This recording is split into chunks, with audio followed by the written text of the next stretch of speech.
out of Marietta, Georgia. He'll toss to Gurley. Georgia likes power football. And Gurley will get a couple. A bit, but the coach is still not convinced he has his entire burst. The ankle cost him 3.5 games and cost Georgia valuable positioning. There's a pass. 1st and 15 for Mason. Play action fake to Gurley this time, and they'll throw to the tight end. Lynch makes the catch at the sideline, enough for a first down. Now that with the rain, I think, can start making it tough when guys get near the sideline to make cuts. Play action fake to Gurley again. Still, this is a big screen team in Georgia. 4 wide receivers here. Instead, they'll give it to J.J. Green, and Green to midfield about 3 yards. You lose Aaron Murray, your 4-year starter quarterback against Kentucky. They have had to overcome a ton. Mason looks to the right, then goes back to his tight end. Nice offense down the stretch. 3rd and long from the Nebraska 41.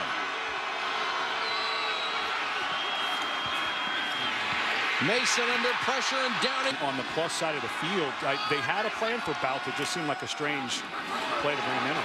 Gurley trying to get to the sticks. Then another bye week, and coming out of that, they said this defensive front looks like as good as they'll have had here over the next couple of years, and that's saying something.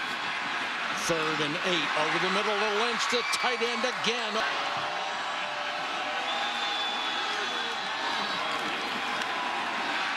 Mason flushed.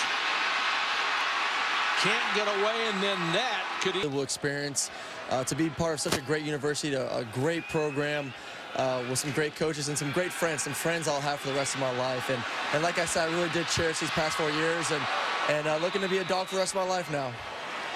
How would you describe this season? Kind of an emotional roller coaster, and here you are, would have been your final game of your career. Obviously, it wasn't the year we expected, but at the end of the day, you know, like I said, had a lot of fun.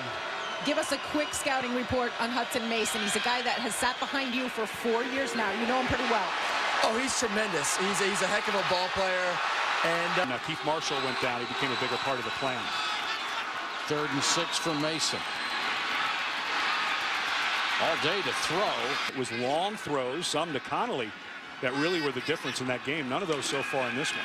That was the first catch by a Georgia wide receiver. They wanted to set up a screen. Couldn't do it. They end up. Be surprised if a flag comes out.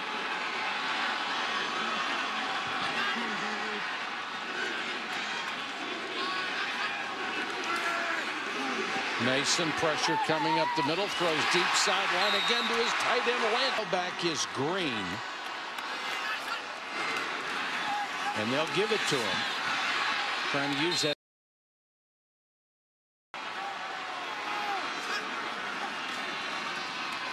Green hit almost immediately, got the ball in his hands, and Jean-Baptiste was up from the corner to mess up the timing of the play. This front 7 has done in the improvement they've made over the season for Nebraska either. Mason under pressure, sidearms it to Gurley, and Gurley has good hands. Blitz coming. Mason to Gurley, and on cue, head of a defenseless receiver. So Georgia has it out at the 40. Can Gurley get something going here? Kind of run these guys off to the left. They want those defensive linemen and the linebackers to think screen constantly because Georgia's so good at it. Mason underneath to Gurley, fighting for yardage. First down and more. Gurley. Oh, Gurley made a nice move, and you're right. That acceleration button's just not quite there for number 3. Boy, you got to love that kid. He's playing with great heart for the end zone or no. This is the tailback. He'll get the carry. Douglas wants to throw. You might want to tear that page out of the playbook. But this was excellent coverage downfield by Corey Cooper, the safety for Nebraska. And a really nice job at the point of attack there. Wasn't exactly carrying it like Dan Marino. No.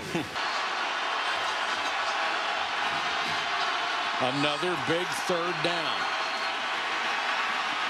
Mason with time, floats it to the sideline in Nebraska by a dozen. Mason, good pass protection. Again, they've done a nice job for him. Now he's flushed and throws it away.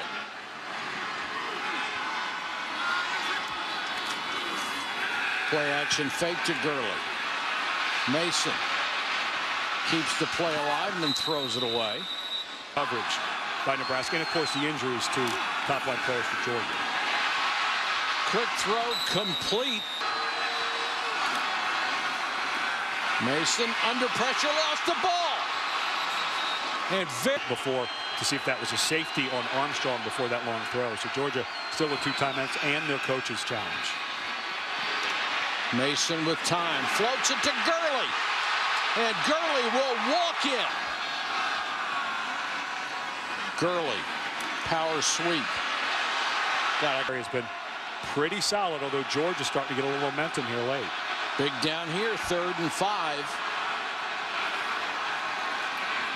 4-man rush, no pressure. Mason underneath, it would have been. But with those 2 guys out, everything has been, especially in this game, around the line of scrimmage in the pass game.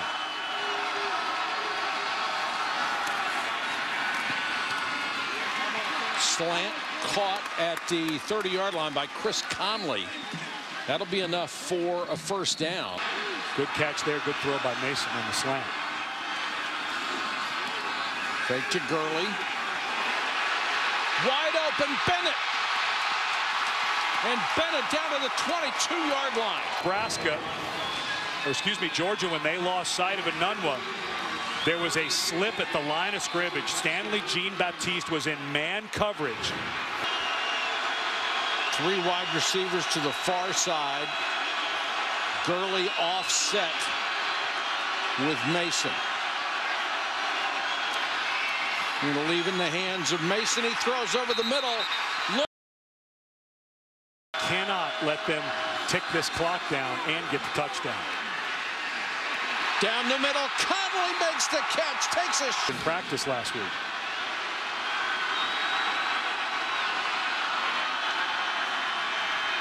Blitz. And Mason.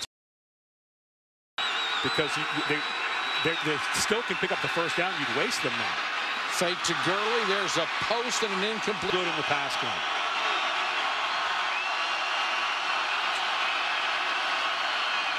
They'll send him out over the middle. They're trying to check him down. The pass over the middle.